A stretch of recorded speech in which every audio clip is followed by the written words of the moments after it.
Friends, welcome to traditional food kitchen. இன்றைக்கி நம்ம கிச்சனில் நல்ல சுவையான ஈஸியாக ஒரு 10 நிமிஷத்தில் நம்ம டிஃபன் சாம்பார் தான் நம்ம செய்ய போகிறோம். வாங்க எப்படி செய்யலான்னு பார்க்கலாம். நான் ஒரு அரை கப் அளவு பாசிப்பருப்பு தான் நான் எடுத்திருக்கேன். இப்போ வந்து நம்ம இது ப்ரெஷர் குக்கரில் தான் நம்ம செய்ய போகிறோம். இப்போ இந்த குக்கரில் சேர்த்துடலாம்.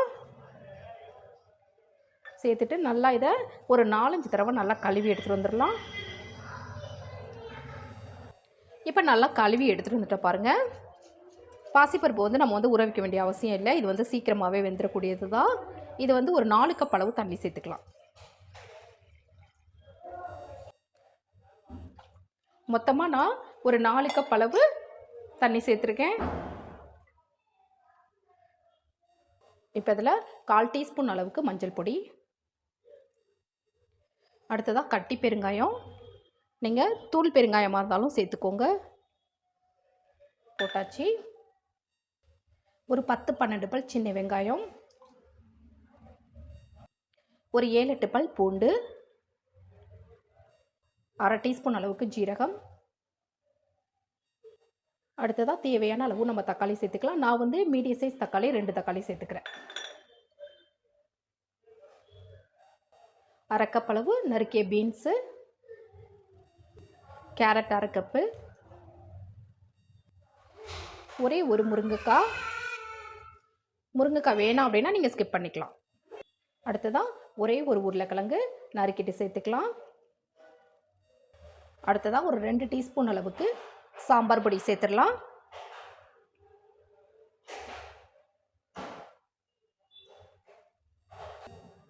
சாம்பாருக்கு தேவையான அளவு கல்லுப்பு. இப்போ இது எல்லாத்தையும் நல்லா கலந்து விட்டுறலாம். நம்ம வந்து இந்த சாம்பாருக்கு வந்து நம்ம புளி சேர்க்க வேண்டாம். சாம்பார் பொடி வந்து 2 டீஸ்பூன் தான் சேர்த்துருக்கேன்.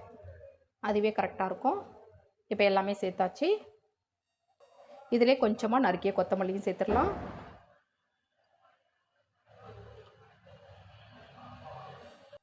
இப்போ இதை மூடி போட்டுட்டு விசில் வச்சுட்டேன். இப்போ திறந்து பார்க்கலாம். பாருங்கள், பருப்பு காய் எல்லாமே நல்லா வெந்துருச்சு. பாருங்கள், சாம்பார் வந்து நல்லா ரெடியாக இருக்குது. இதை வந்து நம்ம வந்து கடைஞ்சி விட வேண்டிய அவசியம் இல்லை. ஏன்னா பாசிப்பருப்பு அப்படின்றதுனால நல்லாவே வெந்து ஊற்றுரும்.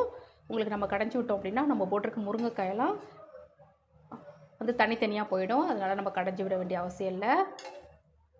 இப்போ இதுக்கு ஒரு தாளிப்பு மட்டும் கொடுத்துடலாம்.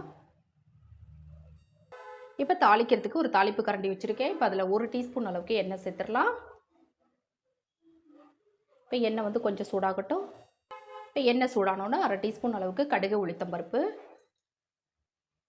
நல்லா பொரிஞ்சு வரட்டும்.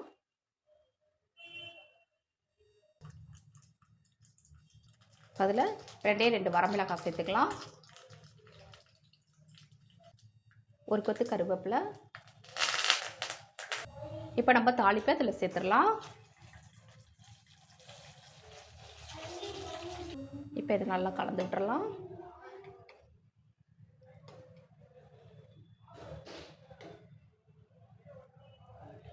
இப்போ இது சூட்டில் இருக்கும்போதே கொஞ்சமாக கொத்தமல்லி சேர்த்துடலாம். கொஞ்சமாக நறுக்கிய கொத்தமல்லி.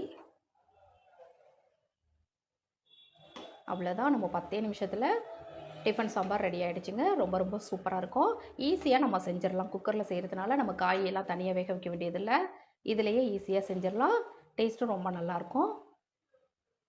பாருங்கள், இட்லி தோசைக்கு ரொம்ப ரொம்ப சூப்பரான ஒரு சாம்பார் இது. இந்த மாதிரி நீங்களும் ட்ரை பண்ணி பாருங்கள். ஈஸியாகவும் வேலை முடிஞ்சிடும். அதே மாதிரி டேஸ்ட்டும் ரொம்ப நல்லாயிருக்கும். நான் செய்த இந்த வீடியோ உங்களுக்கு பிடிச்சிருந்ததுன்னா மறக்காமல் உங்கள் ஃப்ரெண்ட்ஸ், ரிலேட்டிவ்ஸ் எல்லாருக்கும் ரொம்ப ரொம்ப ஷேர் பண்ணுங்கள், லைக் பண்ணுங்கள். நம்ம சேனலை மறக்காமல் சப்ஸ்கிரைப் பண்ணி சப்போர்ட் பண்ணுங்கள் ஃப்ரெண்ட்ஸ். தேங்க்யூ.